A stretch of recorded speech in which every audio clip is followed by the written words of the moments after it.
मोदी जेव्हा जेव्हा महाराष्ट्रात येतात तेव्हा ते आमच्या कामावर खुश होतात. असे या राज्याचे मुख्यमंत्री, ज्या मुख्यमंत्र्यांची बेकायदेशीर नेमणूक पंतप्रधान मोदींनी केलेली आहे, घटनाबाह्य नेमणूक, आणि ज्याची नेमणूकच घटनाबाह्य पद्धतीने केलेली आहे, सुभेदार नेमलेले आहे. पूर्वीचे बादशाह दिल्लीतले सुभेदार नेमत होते, ही सुभेदारी तुझ्याकडे, ही सुभेदारी तुझ्याकडे. मग त्या सुभेदारीची त्या प्रांतातली लूट ही दिल्लीत द्यायची. असा पूर्वीचा तो एक रिवाज आहे, तो ह्या केंद्र सरकारच्या बादशहाने कायम ठेवला. महाराष्ट्रामध्ये त्यांनी सुभेदार नेमला, तो महाराष्ट्र लुटतोय आणि आधीच्या पेक्षा जास्त माल दिल्लीला देत असल्यामुळे मोदी खुश होणारच. मोदींना खुश व्हायला काय हवंय? महाराष्ट्र लुटला जातोय, महाराष्ट्र तोडला जातोय, महाराष्ट्र बदनाम होतोय आणि मोदी खुश होतात. मोदींचे ते स्वप्नच आहे ना की महाराष्ट्राची लूट व्हावी, महाराष्ट्र खतम व्हावा. पण मी एका अत्यंत गंभीर विषयाकडे आपल्याला लक्ष देतो. काल मी आपल्या माध्यमातून असं पाहिलं, या राज्याचे गृहमंत्री देवेंद्र फडणवीस यांची सुरक्षा व्यवस्था अचानक वाढवली आणि मला धक्का बसला, मला चिंता वाटू लागली. आम्हाला सगळ्यांना राज्याच्या गृहमंत्र्यांना अचानक स्वतःची सुरक्षा स्वतःच वाढवली आणि काय ते फोर्स 1, काय कमांडो फोर्स 1चे सगळे अत्याधुनिक शस्त्र घेतलेले लोक त्यांच्या घराला गरडा घालून बसले. हा काय प्रकार आहे? हा या राज्याचा गृहमंत्री सुरक्षित नाही आणि गृहमंत्री स्वतःच आपली सुरक्षा वाढवतोय हवी तशी. फोर्स 1चे कमांडो सागर बंगल्यावर, फोर्स 1चे कमांडो नागपूरच्या घराबाहेर, फोर्स 1चे कमांडो फडणवीस यांच्या कुटुंबियासोबत, फोर्स 1चे कमांडो देवेंद्र फडणवीस यांच्या भोवती कोंडाळा करून बसलेले आहेत. महाराष्ट्राला चिंता वाटते. या राज्यामध्ये कायदा सुव्यवस्था नाही किंवा अघटित घडू शकेल काय, याची आमच्या मनामध्ये पालचूक चुकली. फडणवीस यांना कोणापासून धोका आहे? ते राज्याचे गृहमंत्री आहेत ना, देवाभाऊ आमचे. त्यांना नक्की कोणापासून सुरक्षा हवी आणि कोणापासून धोका आहे? मुख्यमंत्र्यापासून धोका आहे का? कारण भविष्यामध्ये मुख्यमंत्री पदाचा जी जंग आहे त्यांच्यातली, ती पुढल्या 15 दिवसामध्ये वाढणार आहे. मला चिंता अशी वाटते की फडणवीसांना स्वतःची सुरक्षा वाढवावीशी का वाटली. एक गृहमंत्री आपली सुरक्षा वाढवतो आणि कमांडो फोर्स जो अतिरेक्यांशी लढण्यासाठी स्थापन केला होता, फोर्स 1 जो अतिरेकी दहशतवादी यांच्याशी लढण्यासाठी जो फोर्स निर्माण केला होता, तो फोर्स राज्याचे गृहमंत्री, अख्खा फोर्स, अख्खा मुंबईतल्या त्यांच्या घराच्या भोवती सागर, काय ज्यांना त्यांनी काही आश्वासनं दिली होती ती पूर्ण झाली नाही, त्यांच्यापासून धोका आहे. की फडणवीसांवरती इस्रायल हल्ला करणार आहे, युक्रेन हल्ला करणार आहे, लिबिया हल्ला करणार आहे, काय करणार काय आहे? राज्याच्या पोलीस महासंचालक ज्या RSSच्या एक कार्यकर्त्या आहेत, भाजपच्या कार्यकर्त्या आहेत, रश्मी शुक्लाजी, त्यांनी महाराष्ट्राला सांगायला हवं. वाटल्या संघ कार्यालयात बसून त्यांनी पत्रकार परिषद घ्यावी आणि देवेंद्र फडणवीस आमचे प्रिय देवाभाऊ, ज्यांना अचानक फोर्स 1 कमांडोचं संरक्षण का द्यावं लागलं हे महाराष्ट्राला समजून घेण्याची इच्छा आहे. खरं म्हणजे महाराष्ट्रातल्या आमच्या विरोधकांच्या अनेक प्रमुख नेत्यांची सुरक्षा व्यवस्था या काळात काढून घेतली. अद्वै हिरे जे आमचे मालेगाव बायाचे उमेदवार आहेत, त्यांच्यावरती तर खुनी हल्ला झाला, अनेकांना धमक्या येत आहेत, हल्ले होत आहेत. त्यांना एकही पोलीस वाढवून दिला जात नाही, मागणी करून सुद्धा. आमच्यासारख्यांची सुरक्षा व्यवस्था काढून घेतली, आमची तक्रार नाही. पण देवेंद्र फडणवीस गृहमंत्री असताना तितके घाबरलेले का आहेत? त्यांच्या इंटेलिजन्सचे रिपोर्ट्स आहेत की त्यांच्या जीविताला धोका आहे असं कोण म्हणतंय? इंटेलिजन्स कोणाचं आहे? 5 वर्षापूर्वी त्यांना एक पत्र आलं होतं निनावी, नक्षलवाद्यांपासून धोका. अशी निनावी पत्र आम्हाला येतात, आमच्या नेत्यांना येतात. कसले इंटेलिजन्स? निवडणूक आल्या की इंटेलिजन्स जागा होतं. मग या सगळ्या गोष्टी घडत असतात. नाही मलाही चिंता वाटते. इंटेलिजन्स काय युक्रेन हल्ला करणार आहे का? का इस्रायल हल्ला करणार आहे का? कोण हल्ला करणार आहे महाराष्ट्रावर, सागर बंगल्यावर? ही सगळा फोर्स वन हा एकाच गृहमंत्र्याच्या मागे लागलेला आहे. अत्यंत गंभीर गोष्ट. रावसाहेब, आणखी एक मुख्यमंत्र्यांच्या मुलाखतीतलंच त्यांचं उत्तर आहे. ते म्हणतात की मी मोदींना मानतो आणि यासाठी मानतो की त्यांनी स्वकर्तृत्वावर स्वतःला सिद्ध केलं. म्हणजे काय केलं? म्हणजे काय स्वकर्तृत्वावर सिद्ध केलं म्हणजे काय केलं हे त्याने एकदा मुख्यमंत्र्यांनी एक त्यांचं लेक्चर आम्ही ठेवू, व्याख्यान ठेवू आम्ही रिटायरमेंट नंतर त्यांच्या. नाही, त्यांचं असं म्हणणं आहे की मोदी जेव्हा जेव्हा महाराष्ट्रात येतात काहीतरी देऊन जातात. 5 लाखाचे उद्योग महाराष्ट्रात, 5 लाख कोटीचे. दाखवा बा कोणता उद्योग आला. परवा टाटा एअरबसचा प्रकल्प 30,000 कोटीचा, 10,000 लोकांना रोजगार देणारा, नागपुरातून हा कुठे गेला? वडोदरा, गुजरातला गेला. ही मोदींची देणगी आहे का महाराष्ट्राला? आमच्या हक्काचं ओरबडायचं आणि इथे आलं होतं आमच्या तोंडावरती काहीतरी फेकून जायचं. महाराष्ट्र का भिकारी आहे का? महाराष्ट्र यांच्या भिकेवर जगत नाही, लक्षात घ्या. रावसाहेब, आणखी एक विषय आहे की तुमच्या पक्षाचे खासदार अरविंद सावंत यांनी शिवसेना शिंदे गटाच्या उमेदवार शायना एनसी यांचा इम्पोर्टेड माल असा उल्लेख केल्यानं वाद निर्माण झालाय. शायना एनसींनी त्यांच्या विरोधात तक्रार केली आहे. अरविंद सावंतांवर गुन्हा दाखल झालाय. पण अशा पद्धतीनं महिलांच्या बाबतीत विधान करणं. सोनिया गांधी, प्रियंका गांधी यांच्याविषयी भाजपचे नेते कोणत्या भाषेत बोलले होते? सोनिया गांधी, प्रियंका गांधी यांच्याविषयी भारतीय जनता पक्षाच्या सगळ्या प्रमुख नेत्यांनी इम्पोर्टेड माल म्हणजे बाहेरून आलेला माल हा जेव्हा शब्दोच्चार केला तेव्हा भारतीय जनता पक्षाला त्रास का झाला नाही? हा बघा, अरविंद सावंत हे एक जबाबदार खासदार आणि नेते आहेत. त्यांनी त्यांची भूमिका स्पष्ट केली की मुंबादेवीमध्ये आयात केलेला हा माल आहे, आयात केलेला, त्या मुंबादेवीच्या नाहीत असं त्यांचा बोलण्यात. त्या बाहेरून आलेल्या आहेत, बाहेरच्या उमेदवाराला विरोध होतो तसा तो त्यांना होतोय आणि त्या संदर्भात बोलण्याचा अवघात ते बोलले असतील. अटल बिहारी वाजपेयींची काही भाषणं पाहतो जुनी अटलजींची, त्याने सुद्धा अब बाहर से चीजें आने वाली है, इम्पोर्ट होने वाली है असं कोणाविषयी म्हणाले होते ते जरा समजून घ्या. मिस्टर मोदी हे सोनियाविषयी, त्यांच्या वैधव्याविषयी, त्यांच्या बाहेरच्या जन्मस्थानाविषयी काय काय बोललेले आहे. निवडणूक काळामध्ये अशा गोष्टींचा बाऊ केला जाऊ नये. ही गोष्ट फार गंभीर आहे असं मला वाटत नाही. पण इव्हेंट करायचे, पराभव होत असताना अशा गोष्टींना महत्त्व देऊन प्रसिद्धी मिळवायची, याच्यामुळे निवडणुका जिंकता येत नाही. पण रावसाहेब याबद्दल एक असं आहे की त्यांनी म्हटलं म्हणून आपण नाही म्हणाला पाहिजे. जस्टिफिकेशन कसं बघा, मुळात ते चुकीचं काय बोलले, हे जस्टिफिकेशन नाही. शायना एनसी या इकडल्या स्थानिक उमेदवार नाहीत, त्या बाहेरून आयात झालेल्या उमेदवार आहेत, एवढंच त्यांनी सांगितलेलं आहे. आता एखादा भाषा, एखादा शब्द याच्यामध्ये जे तुम्ही पकडत बसाल तर मोदींच्या प्रत्येक भाषणावर आणि वक्तव्यावर रोज गुन्हा दाखल होईल. वक्तव्याचा विपर्यास केला गेला. नक्कीच नक्कीच त्यांच्या वक्तव्याचा विपर्यास केलेला. मुख्यमंत्री म्हणते की बाळासाहेब असते थोबाड फोडला. आधी बाळासाहेब असते ना तर यांची दाढी कापून त्याची झंडा काढली असते. त्यांची दाढी भादरवून बाळासाहेबांना यांची झुंड काढा सांगितलं असतं. ऐकताय बाळासाहेबांचा आदेश?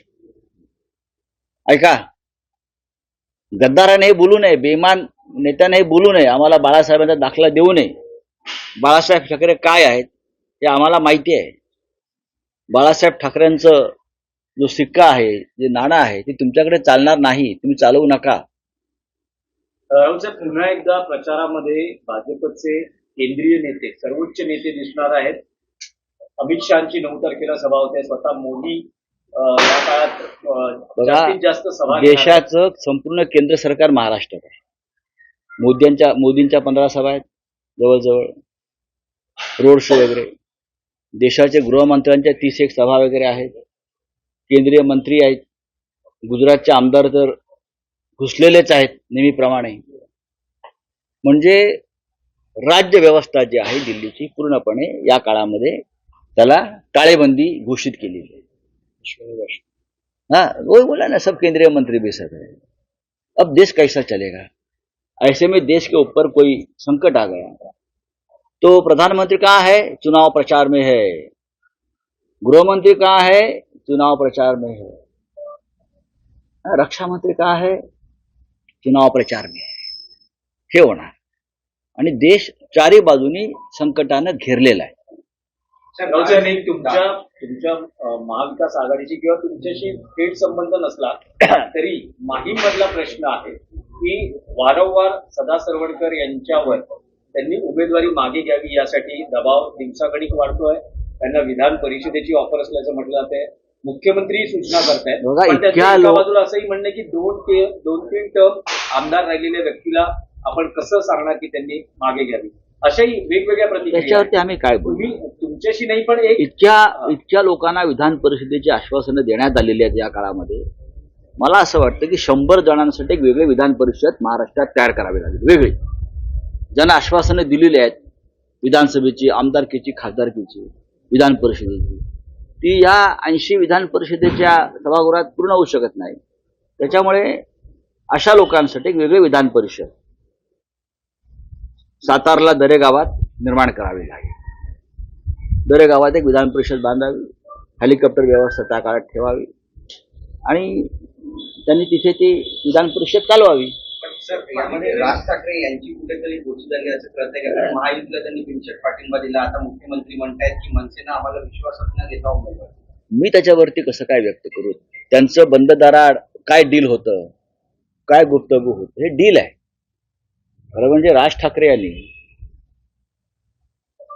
जो निर्णय घेतलेला आहे त्या निर्णयात कोण कोण सामील आहे त्याच्याविषयी माझ्याकडे पक्की माहिती आहे. पण असं आहे की शेवटी मी त्याच्यावरती योग्य वेळी बोलेन.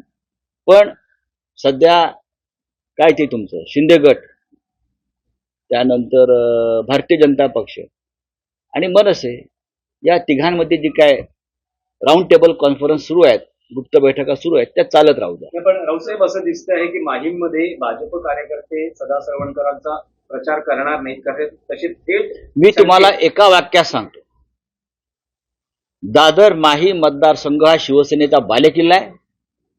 कोणीही लढू द्या, तिथे शिवसेनेचे उमेदवार महेश सावंत हे 15 ते 20 हजार मतांनी विजयी होत आहेत. साहेब तुम्हाला हा एवढा कॉन्फिडन्स कशाच्या जोरावर आहे?